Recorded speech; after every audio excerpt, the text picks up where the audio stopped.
I thought it'd be fun to create some seasonally appropriate paintings. If you'd like to know more about what's in my travel art kit, I'll leave that video linked right here. You know, we're drawing, painting them together, but where the flowers reflect the season a little bit. It is snowing right now. We have been in an absolute polar vortex. There's not a whole lot blooming outside right now, but one of the few things that does bloom in the winter here is a hellebore, and I will have the reference image up here. Also known as the Christmas rose, the snow rose. Their sweet, delicate faces are often poking their way through the snow, and I'm excited to draw and paint one with you today. Now, I also drew this digitally. I'm using the same reference image recently for Garden-tober. So if it's looking familiar, that's probably why. We did a digital version. If you'd like to know more about that, I'll link that somewhere.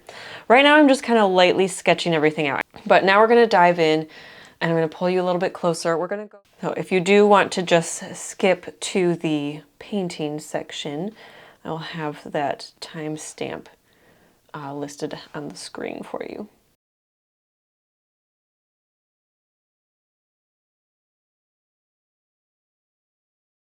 If you need more help with your drawings, I highly recommend my free, completely free 5-day drawing challenge, and where I share with you 5 drawing tips and exercises that will help you improve in your flower drawing. But I do think that kind of watching, and I will kind of interject with some random tips and tricks, I still think that will be helpful.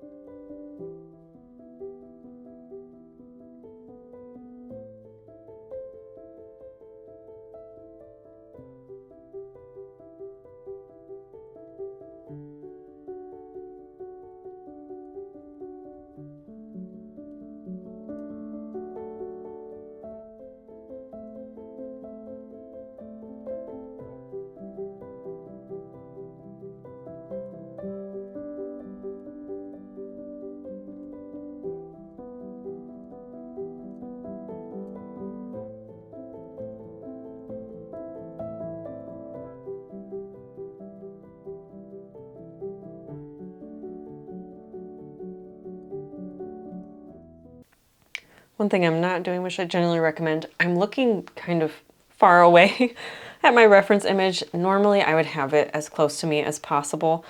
It's on the computer right now, which is a good 2 feet away and kind of a crooked neck away. So not the best for a very accurate drawing, but that's okay. Can make do with less than perfect.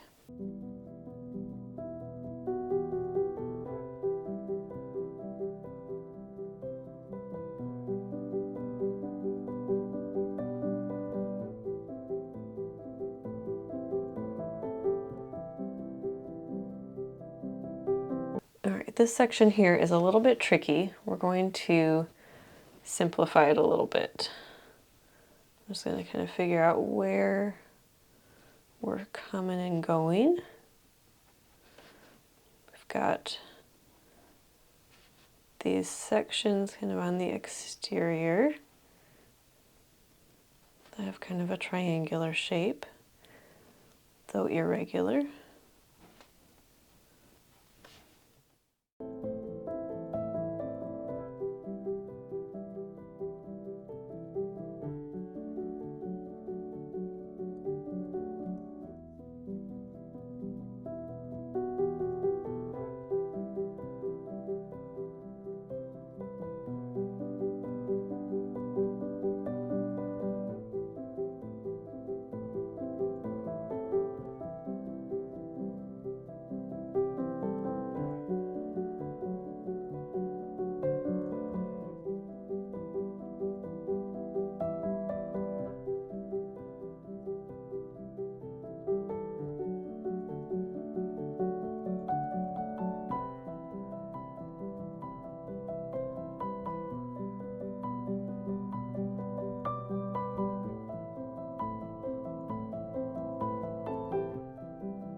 now we're going to come down, follow this section. I'm going to move where our stem is, so if this is the center, it would come out. And have it come out kind of here. And then I can't really see how it connects, but at least for my drawing, I'm going to have this bud here and this bloom connect.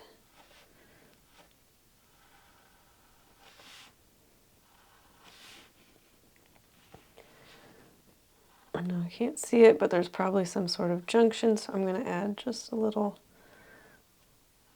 leaf.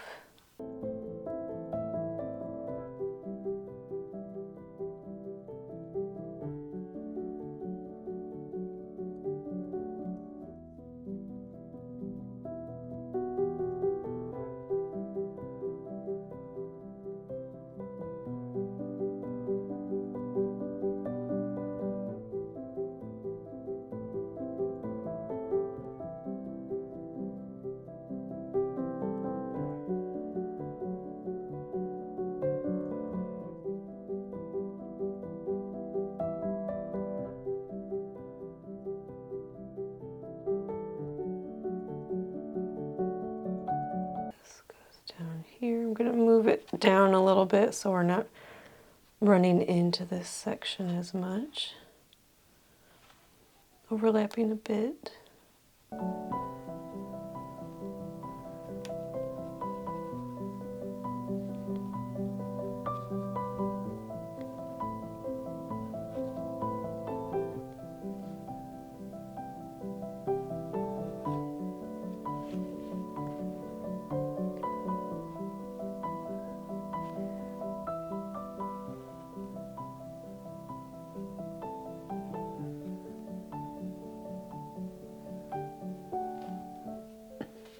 The key to drawing with realism, and I've said this before and I'll say it again, if you have a good contour drawing, it's so much easier.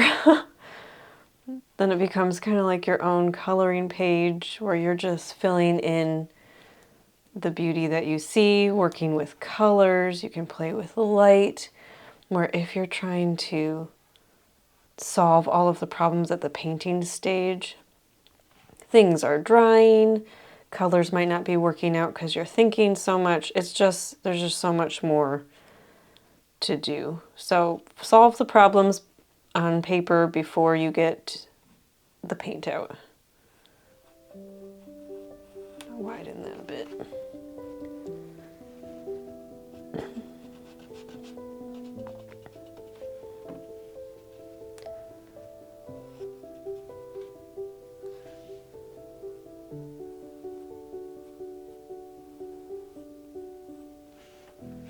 You'll see how I'm like shifting and I'm pushing things around and I'm changing it.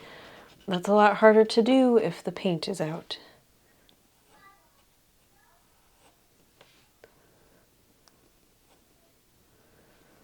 So let's see, I moved that one here, but I'm going to actually scoot this one over, even though I like the shape of that one. I'm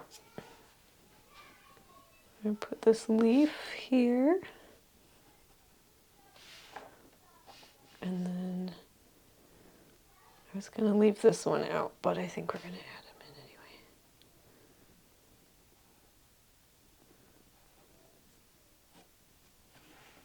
anyway. And move this one up slightly.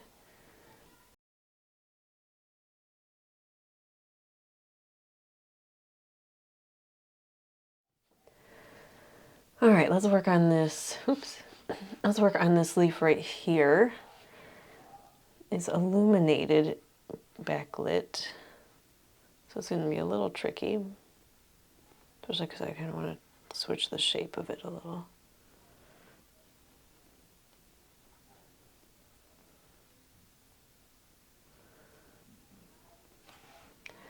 It looks, I thought maybe this was a split leaf because it kind of looks like it on the reference from my perspective, but looking at the others,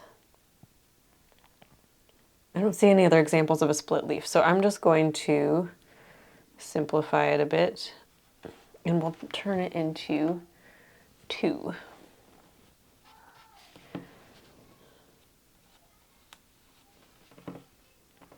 And I'm going to add another one here.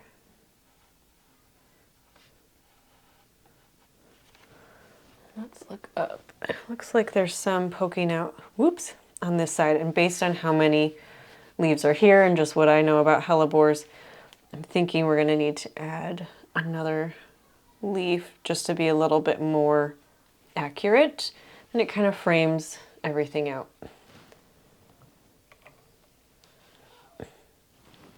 Just quick back up to show you the composition so far. We're going to add this bud here. I might move it up a little bit based on my sketch because I don't want these to read the same. This one moved up a little, so this one's going to scoot up a little bit. I might actually start with this one. It's a little more open.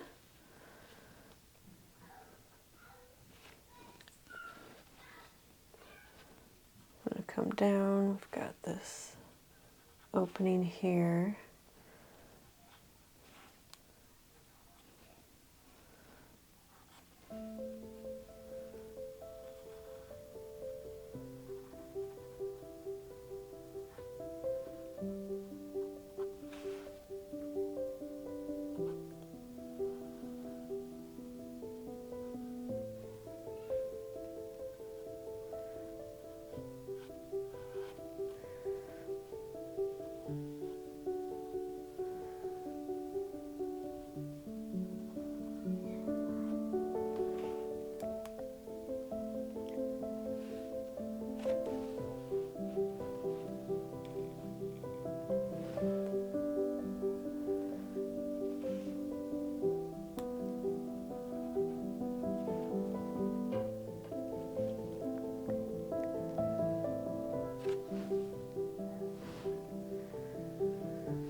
These 2 leaves are doing kind of the same thing. Actually, even this one, they're kind of twisting in the middle.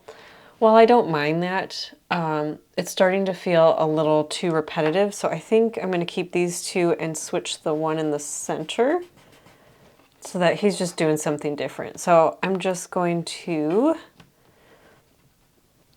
look around at other leaves in our reference and just decide what I want to do with him. I could kind of blend him and the one behind him together and follow that shape. In fact, I think that's kind of where I'm heading. Or he just kind of sticks out over here. And then I'll just have this section come out.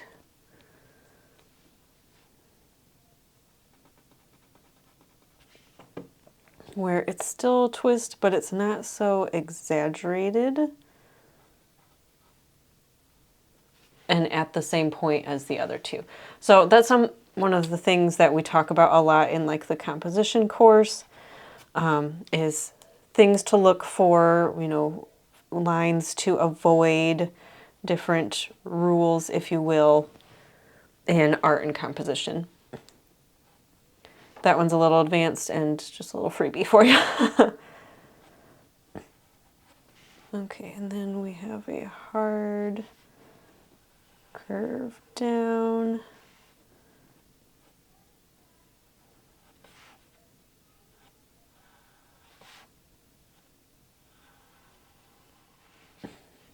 And then I'm just going to add some larger leaves here. I don't see the base in this one, but looking at other examples, I can see there's a lot of greenery at the base.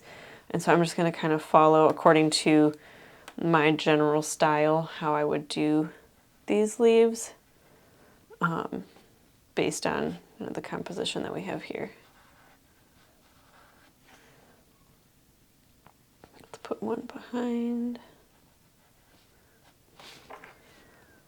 And then add one over here.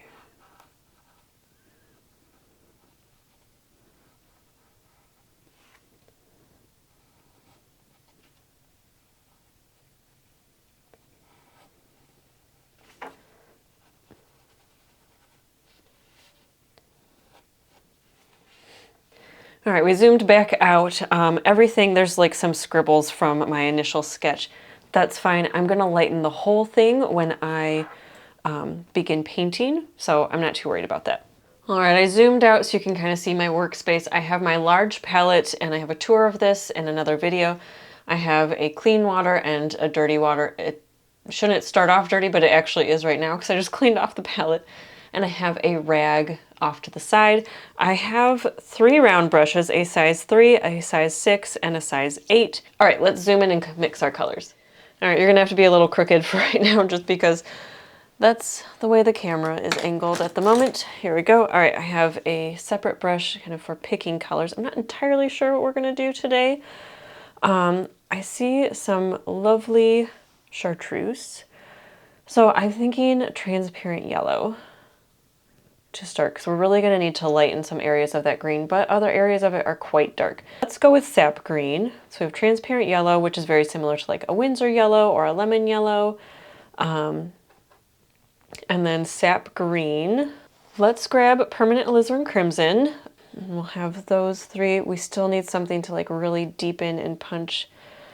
So let's go with Indian Throw, which is similar to like a ultramarine blue and indigo. And I think that that will make a nice deep purple tone. I think that'll work. Okay, so we've got our 3 colors or 4 colors, and we're ready to start playing. All right, zooming in on our florals, I'm going to take this kneaded eraser, which I already used for the drawing portion, and I'm just going to lighten everything. You don't have to make it so that you can't see anything, which is one of the reasons I like to use this, is I can still see quite a bit. In fact, you would definitely be able to see some of it over the painting. I can even still see some of my scribble lines, but just where the graphite's not going to make my painting dirty, I am going to do one of these to help my camera to focus. And let's start painting. I'm going to go in with the first pass, and I really should get a second camera for my palette so you can kind of see it, but still, I don't know. I'm going to go in with just some straight alizarin crimson. It's looking like the perfect color. With our largest brush, I'm going to work kind of largest to smallest. And I'm really watering it down. This is just kind of our first pass. We're going to kind of apply the initial effect. When I say watered down, this is what we're going with. So it's not a ton of pigment. It's not sopping wet. If you're worried about having any excess water, dab your brush off on the rag off to the side. So, but see how nice and light that is? And I'm actually going to lighten it up a little more, just dipping my brush in the water, dabbing it off, getting rid of any excess. I'm just going to carve in around our center here. I don't normally dive in straight with the pure pigment. Now I'm just picking up. So I dabbed my brush off and I'm picking up some of this excess. The water helps us to spread it out, but we don't want too much just sitting there. Now more of the pigment is concentrated in the center, so I'm just going to tap that in here. So even though I'm kind of bouncing it around, we're not going to get necessarily that texture that we're seeing in our Hellebore reference image just by doing this, because it's going to spread and kind of become more even.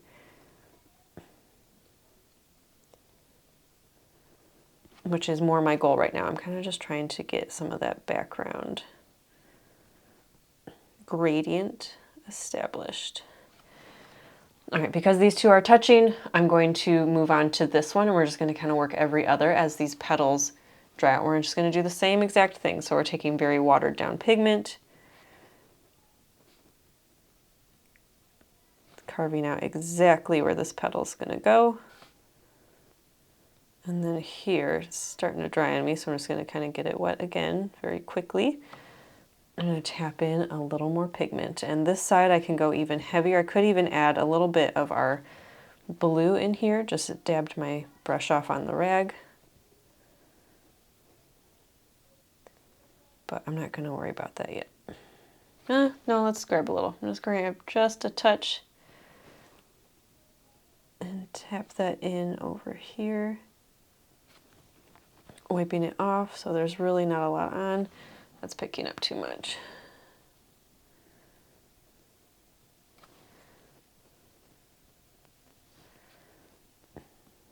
And we'll just allow that to kind of mix in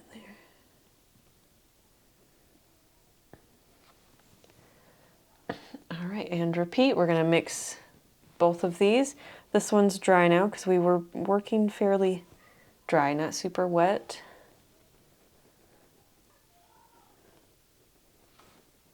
Being careful around the stamen. Really more worried about being careful around the ones that are going to be kind of that creamy off-white. Bringing in some of that blue. All right, so that one's done. We're going to move on. I'm going to add, since we already have the red on our brush, I'm going to put red as kind of the underpainting for this section, or it's kind of like our pink. And we will paint over this, but that way it's able to kind of poke through. I'm mixing some of the Indanthrone with the ultramarine, or the alizarin crimson, to get kind of that purple tone, and I'm just going to place this in here to start, because that will be kind of our deepest shadow area, and just kind of defining some of that.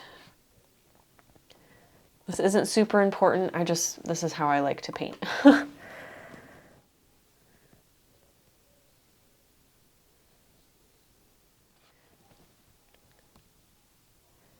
And because that's wet, it should blend. This one didn't blend as much as I kind of wish it would. This did pretty well. All right, cleaning my brush off real well. If you need to, go into that cleaner cup of water, and we're going to work on our leaves. Now, for the leaves that have that glow behind them, the sun is obviously shining through it, I'm going to take a thin layer, just very thin, of our transparent yellow, and we're just going to paint over that. That will allow the sun to kind of shine through visually. We'll be adding some green over the top, but this will just kind of glow through it.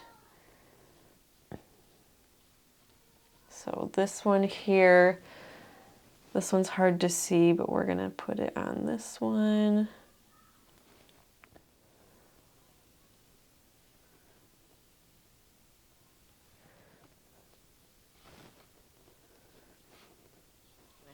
So we've got some yellow placed down, and that will just kind of shine through nicely.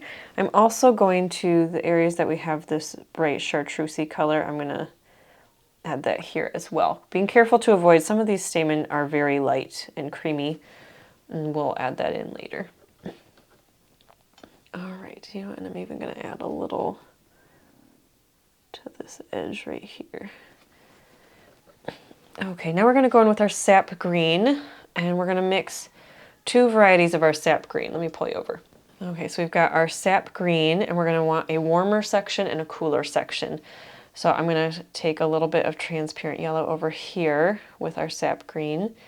We're just gonna have a warmer version where there's just a little bit more yellow poking through. And then we're gonna take some over here with our blue. We're gonna have our deeper section. If we need to, we'll add a little bit of red to it. If I tell you that I'm desaturating it a little bit, that means we're pulling in the red, same red we're using throughout this piece, our alizarin crimson, and I'm going to be adding that to that just to kind of give it a little bit more depth and sophistication. Okay, back to painting our greenery. I'm going to rinse off this brush. I'm actually going to switch to my smaller brush. I'm going to go down one size to the size 6. If you have one brush, I do most of my paintings with just one brush. But lately I've been kind of experimenting with switching around a little bit, and so that's what I'm doing. All right, I'm going to go in with our warmer green, our sap green and transparent yellow. Watered down again, because even though we've applied some pigment here, this is still kind of the first pass. And I'm going to start with this one and just cover a lot of it with our green. It's too much water. So we've got kind of a bubble there. That's how I know there's too much water. See, too much. So I'm drying my brush off because it will automatically kind of eat some of that pigment. And I'm going to carefully rinse my brush, dab it off so I can spread more of this pigment around. I'm just going to start to build this up.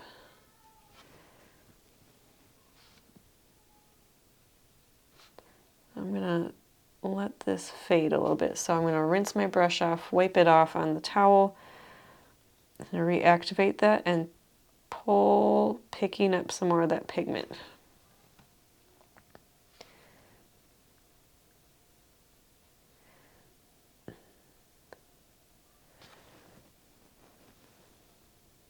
This is just the pure sap green. I'm just going to tap this down here so we have a little bit more shadow down here. I'm just going to kind of follow this up. All right, we're going to follow that pattern. That was our experiment. I might even take a little bit of yellow and just pop that back in here. So the yellow should have stained our paper a little bit, enough so that my push and pull won't change a whole lot, but even so, I'm going to put a touch of that back in. Okay, back to our kind of limey green chartreusey color. We're just going to repeat with all of the leaves. So where we're placing it down, we're just kind of looking for areas, looking at our reference photo, remembering, okay, where are these highlighted areas? And I kind of pick up where it seems the most highlighted and keep the color concentrated where it might not have as much of a highlight.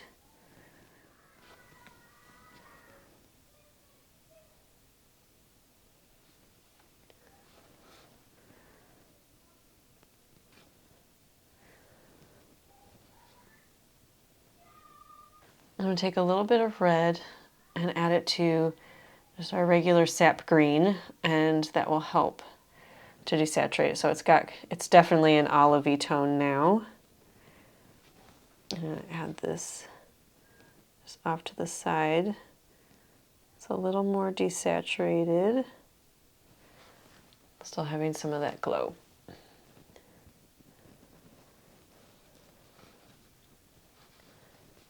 Do the same thing for this one.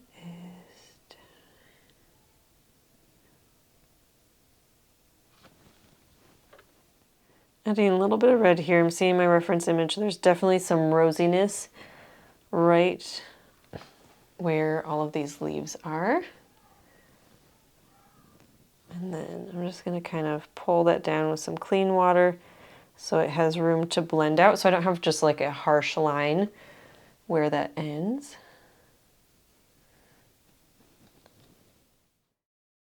Unfortunately, about this point, my audio started to have some trouble, so I'm going to do kind of a quick voiceover for you.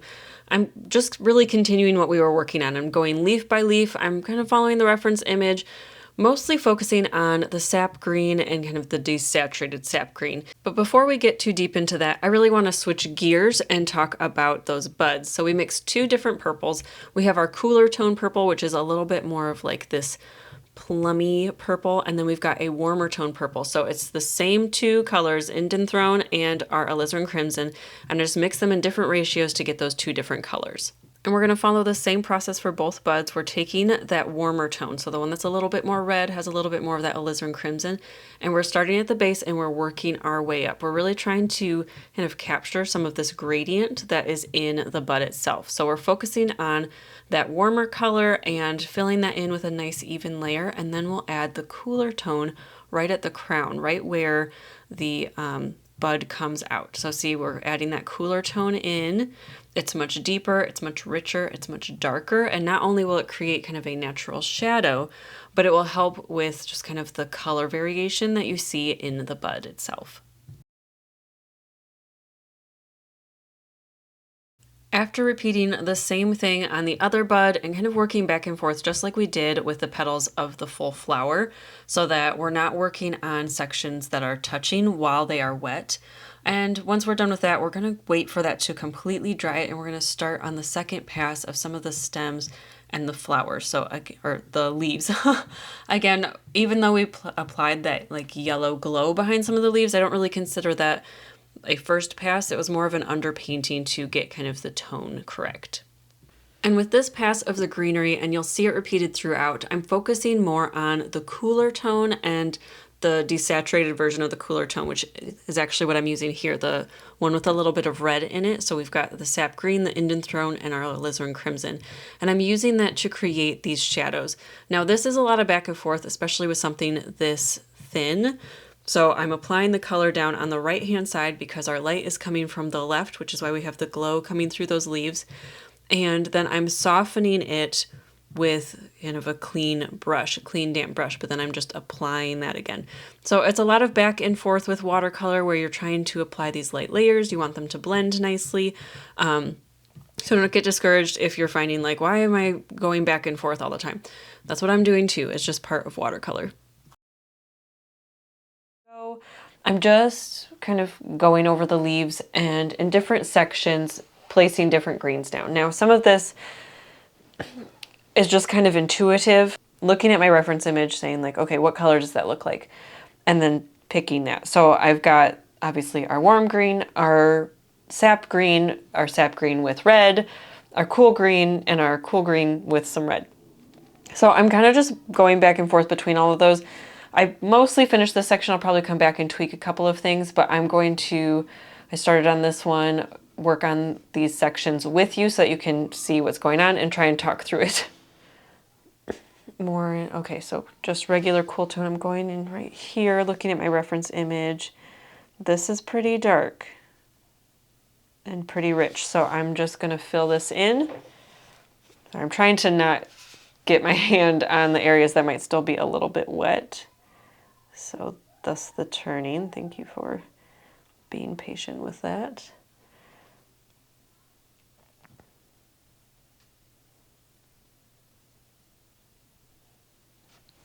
Rinsing my brush off, wiping it off. I'm going to pick up just a touch here.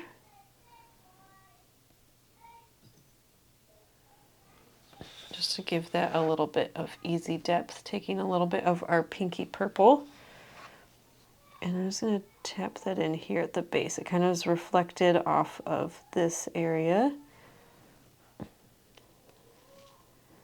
I'm just going to kind of let those two blend in together.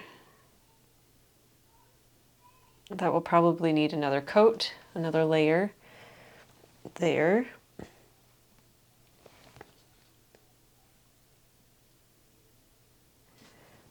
And then for this section, it's much lighter, so I'm going to go into our desaturated green, so our sap green with that little bit of red.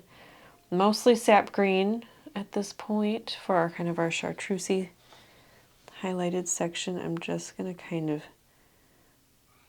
blend it in just so that it's not a solid shape of color.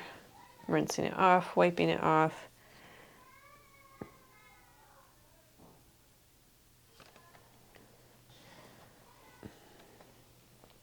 All right. Okay, cooler tone green. Right here.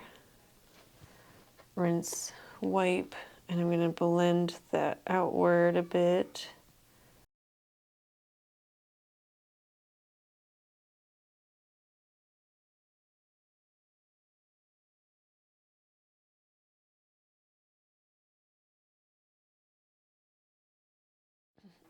And now desaturated green, I'm just going to blend that up towards that highlighted area. All right, the lighting's a little different because it's several hours later. It's dark out, so now we're using my artificial light. We're just going to continue what we were doing. So I'm diving into the cooler green for this leaf because it's a little farther away from our light source. Wiping my brush off just to help me kind of blend this out.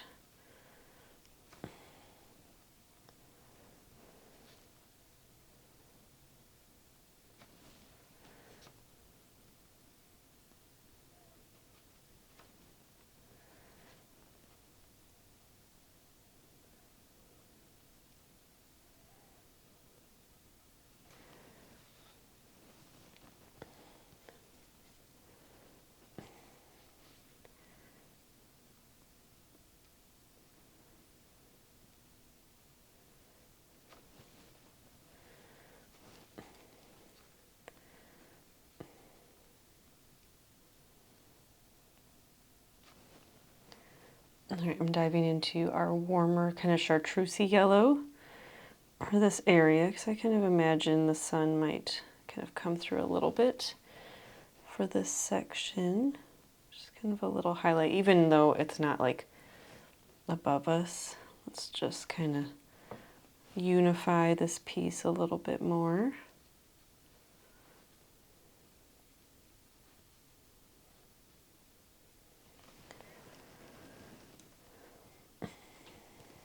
Adding a little bit of our more desaturated color down here at the base.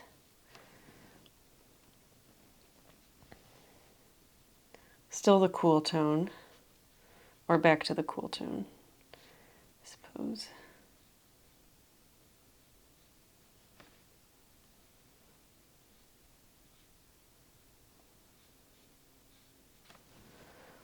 Rinsing my brush, dabbing it off, just to kind of blend this area out a little bit more. I think I'm going to need to come in here. And sometimes with the larger leaves, after I've been working with smaller ones, it's like I struggle to get that shape the way I want it to be. So I'm going to eventually move away from it and just kind of let it settle, and then we'll put another pass on it, and that will kind of bring it all together. Let's move to this guy. I'll use the desaturated tone here for this flip, and I'm rotating my paper not to confuse you, but I have some lotion on my hand and I don't want to get any of it on here because it could create a resist. I could just wash my hands, but I usually just spin my paper.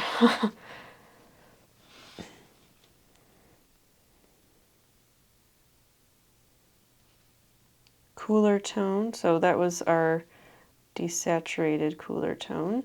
Now I'm going in with just the cooler tone.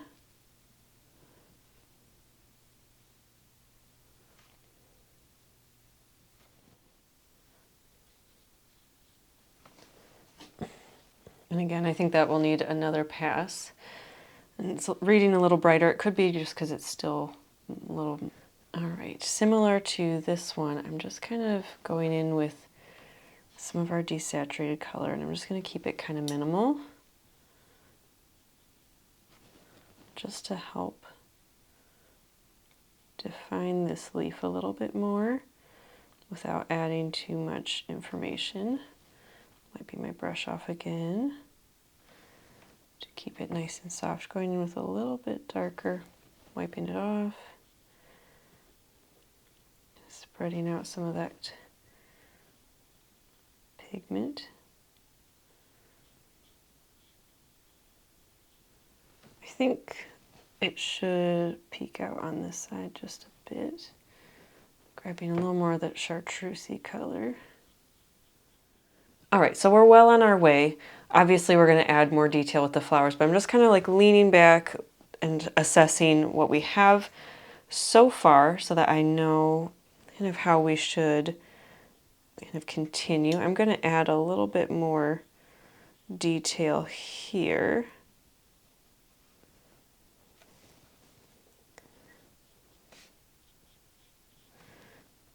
And add a little more definition, just so it makes a little more sense. Same here, this is kind of like this weird like curve here, and that doesn't really make sense with the leaf, so let's make it make sense a little bit more.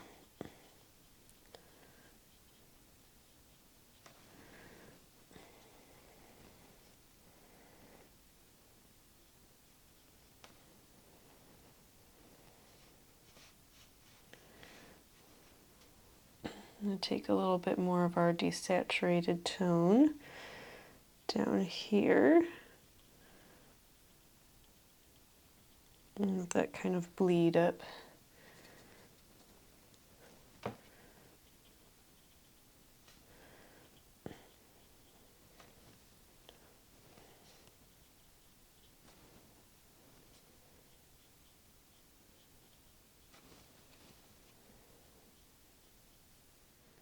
All right, I'm overworking this one. I think I'm going to add another leaf kind of in the background here and maybe here. So I'm going to go in with just our sap green. So light as in not a ton of water, not a ton of pigment. It's just very watered down. I am going to add a little bit of red to it to desaturate it a bit. And I'm going to, let's see, let's add one here. And that's too dark, so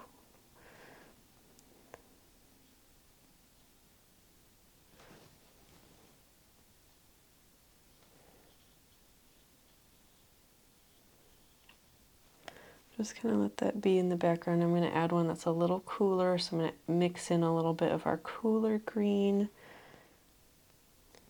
And just kind of mopping up any extra pigment.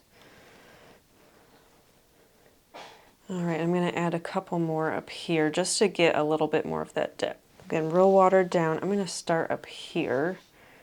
So I really think that there would be some up here. Watering it down again. So I want it to be nice and light.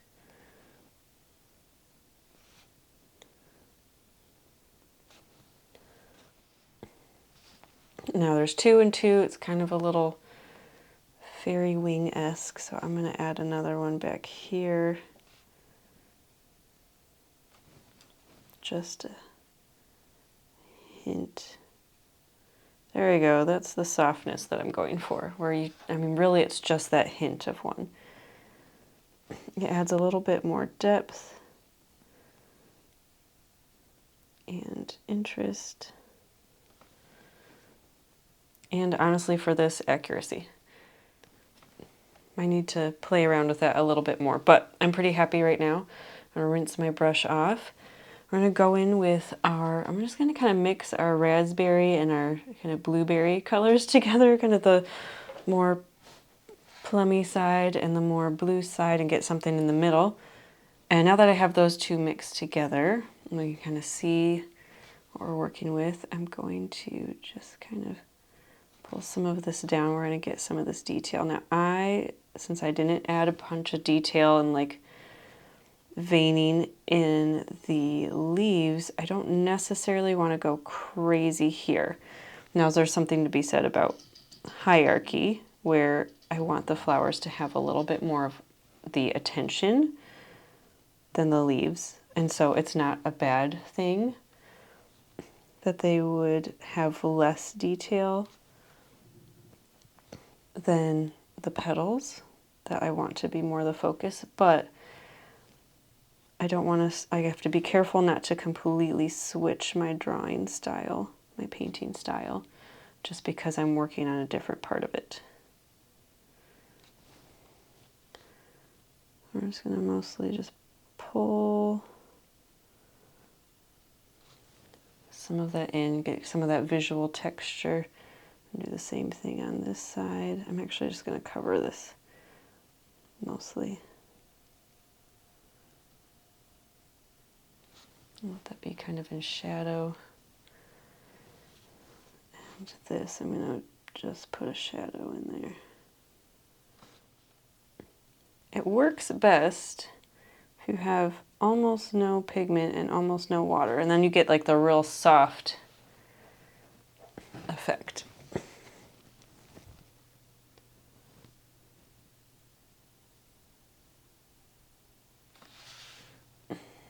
And then it looks like I've got kind of this blue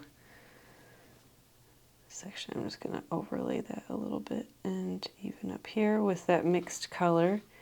That will deepen it nicely.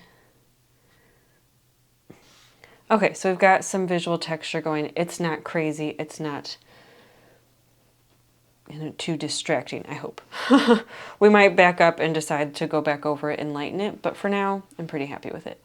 All right, let's work on this flower. I'm going to start by taking some of our transparent yellow, and I'm going to get it dirty. So I'm going to go into our cool tone green desaturated, so it's got our green, our blue, and our red, and I'm taking just a little bit of that and I'm adding it to the yellow, and that will dirty it. So we've got kind of a dirty yellow tone. Kind of like that, and I'm going to lighten it, obviously with water, so it's a little bit more like that. Cleaning my brush off real well so I'm not picking up too much pigment at once. I'm going to take this color and I'm going to just bring it in here and just help define some of these areas. I'm avoiding those big circular type stamen, letting them stay white. I think I'm just going to let them be white. All right, tapping some of that pigment in the base here. And then I'll let that dry before I do anything else. Let's get back to our flower. So I'm going to pull in our alizarin crimson, which is the only color that we used previously. Let's see, I'm looking at, I think we're going to use it almost exclusively again. I'm not sure how much of the texture I'm going to keep, if I'm going to kind of soften it visually. We'll see. I am actually going to go into a little bit of that purpley tone, but the warmer, the more red tone. I'm going to add it in for some of this shadow area. Nope, that's a highlighted area. Pay attention.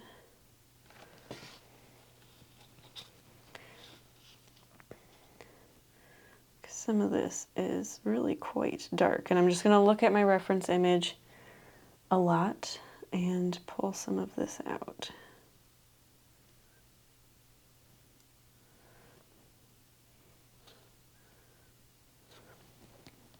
Wiping my brush off, so it's just a little more dry.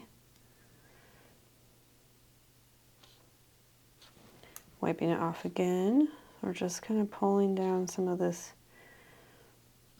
dry pigment.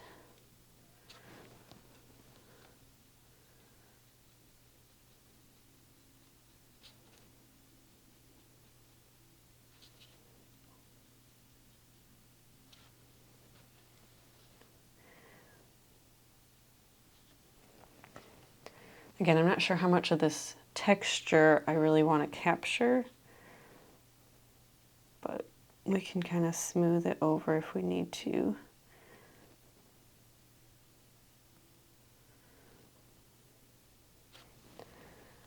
And this is just one way to get kind of a hint of some of that texture without driving yourself mad, trying to draw every single one. All right, that's a little bit damp, so I'm going to move on. We're going to spin it and go this way. And don't be afraid to kind of miss some areas in here because that's what gives us our texture.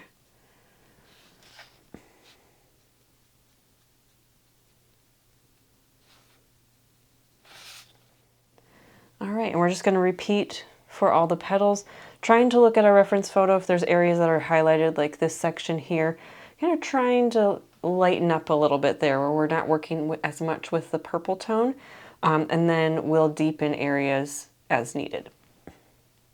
All right, so now that that step is completed all the way around, I'm going to pull in our alizarin crimson again, which is drying so much more dull than I expected, but that's okay, we can roll with that. And I'm going to create put in some of the larger shadows here.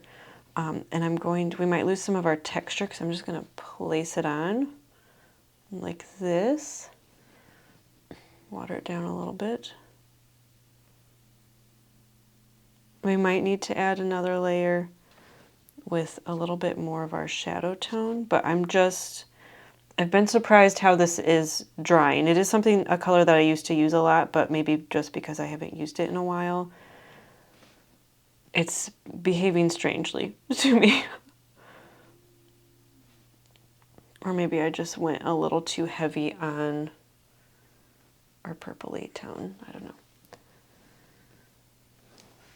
But see how that's cooling down a lot? I don't know. It is for me.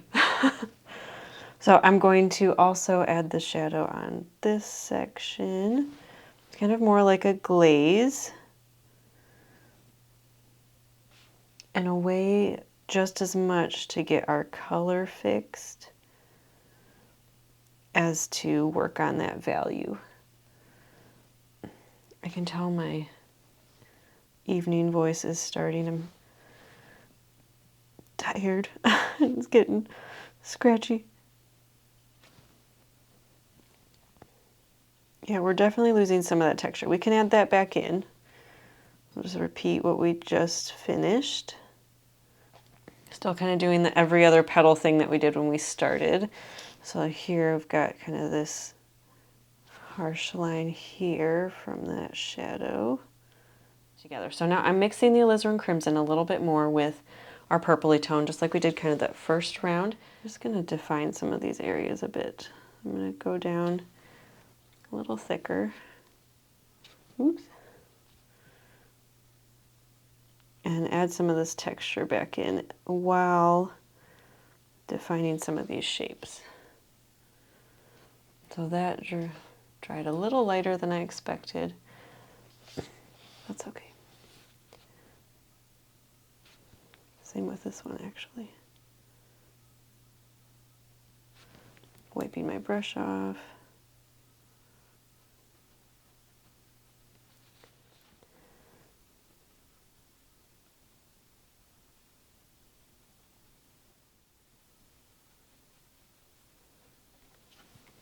All right, I'm actually going to cheat and take some of the alizarin crimson. This little part that juts out is lighter, probably a little too warm. Let's cool it down a little bit. So going into the purple instead.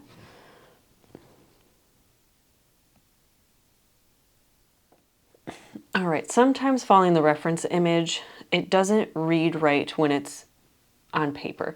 And so what we do is, after we've kind of followed the reference image, is we take a moment and we step back. So I'm leaning back in my chair and I'm looking at the overall composition, and it's hard to tell these petals apart from one another. So what I'm going to do now is going to create some shadow between some of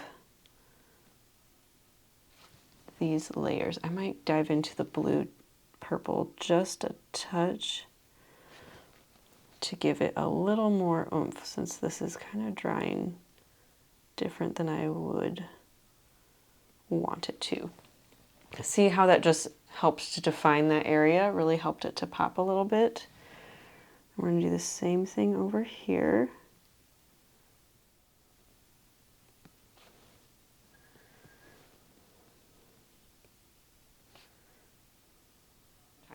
So with my dirty brush, I'm going to go into some of these little details in the chartreusey section.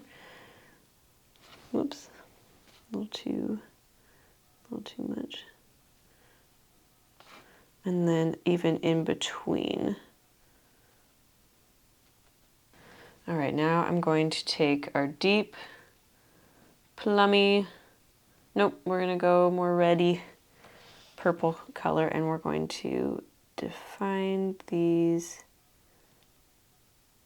just long, spiky bits.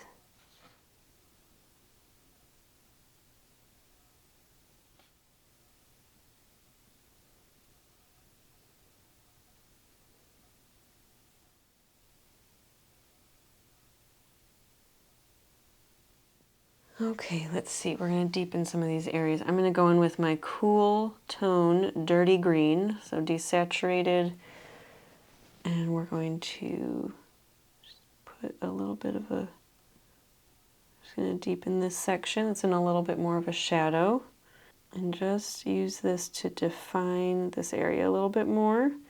Clean it up, give it some tighter definition. So that might have looked crazy up close, but backed up, I hope that you can see it makes a little bit more sense. I'm also going in with our dirty yellow again, adding a little bit more of the yellow in there. This is just a little too stark. So I'm just going to gently go over some of these areas, hopefully without losing the fact that they're a little bit lighter.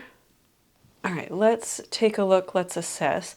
I might add a little bit of the red in here. I mean, we've got some good stuff here, but I'm going to take a little bit of our alizarin crimson, just the tiniest little glazy bit, and I'm going to add just a little hint off to the side of this petal, and maybe even over here.